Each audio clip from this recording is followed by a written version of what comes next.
हिंदी साहित्य कक्षा 6 लुका छिपी शीर्षक से प्रश्न संख्या 89 पेज 89 के प्रश्न उत्तर। तीसरे का खा, कविता के अनुसार माँ महाभारत लेकर कब बैठती थी? उत्तर है कविता के अनुसार माँ दोपहर के समय महाभारत लेकर बैठती थी। तीसरे का गा प्रश्न है, बालक महाभारत की पुस्तक पर क्या झुलाने की कल्पना करता था? उत्तर है बालक महाभारत की पुस्तक पर अपने फूल स्वरूप की नन्ही छाया झुलाने की बात कर रहा था। प्रश्न तीसरे का घा, माँ के यह पूछने पर कि तू कहाँ गया रे नटखट, बालक माँ को क्या उत्तर देगा?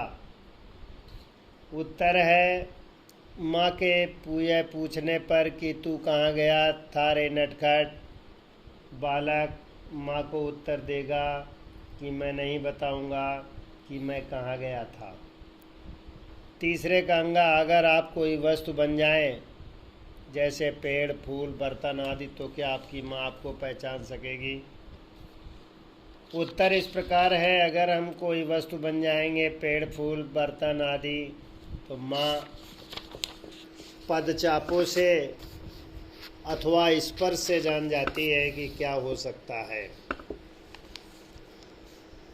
प्रश्न संख्या 90 में 4 का गा दी गई पंक्तियों का भावार्थ है, सबको खिला पिलाकर दोपहर में तुम महाभारत लेकर बैठोगी,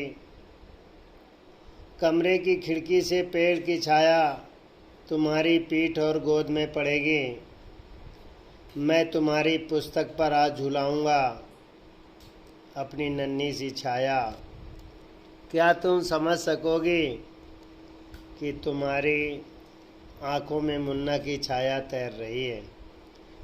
भावार्थ इस प्रकार है, जब माँ दोपहर के समय सबको खिला पिलाकर महाभारत पढ़ेंगी, उस समय कमरे की खिड़की से पेड़ की छाया पर जैसे ही माँ की पड़ेगी,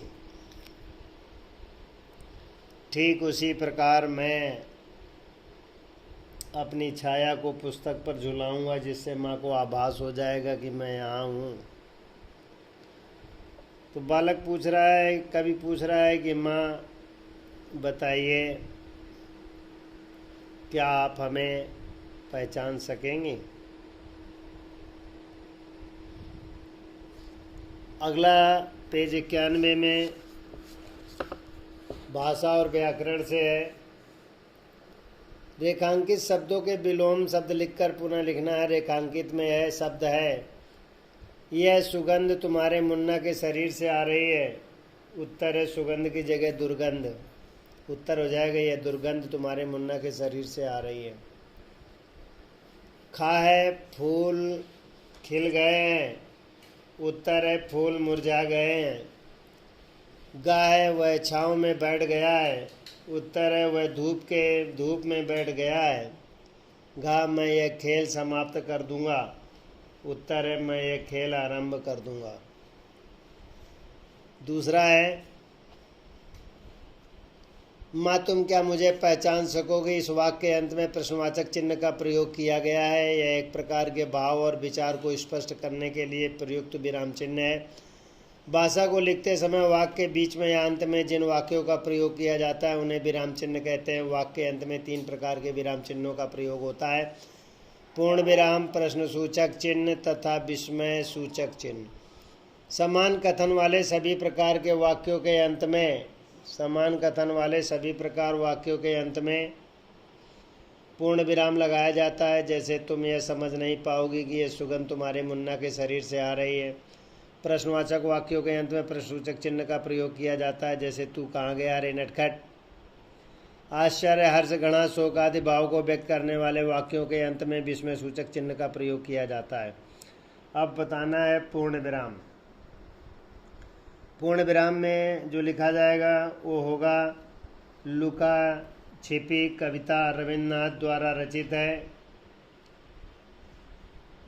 कविता में माँ को बालक के पारस्परिक स्नेह का वर्णन है।